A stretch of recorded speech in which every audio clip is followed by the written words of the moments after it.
જય શ્રી કૃષ્ણ. શ્રાવણ સુદ એકાદશી એટલે કે પવિત્ર એકાદશી.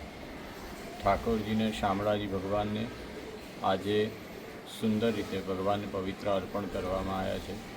પવિત્રા પાછળનો એક ભાવ એવો સુંદર છે કે ભગવાન લોકોના ભાવથી બનેલું પવિત્ર, એટલે કે લોકોનો જે ભાવ હોય એ ભાવ એના અંદર રેડી અને ભગવાનને અર્પણ કરવાનો દિવસ એટલે કે પવિત્ર એકાદશી.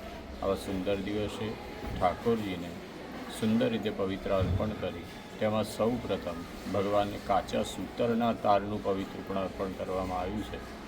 એવું સુંદર આજનો પવિત્ર દિવસ પવિત્ર એકાદશી શામળાજી ખાતે ભગવાનને પવિત્ર અર્પણ કરવામાં આવ્યું.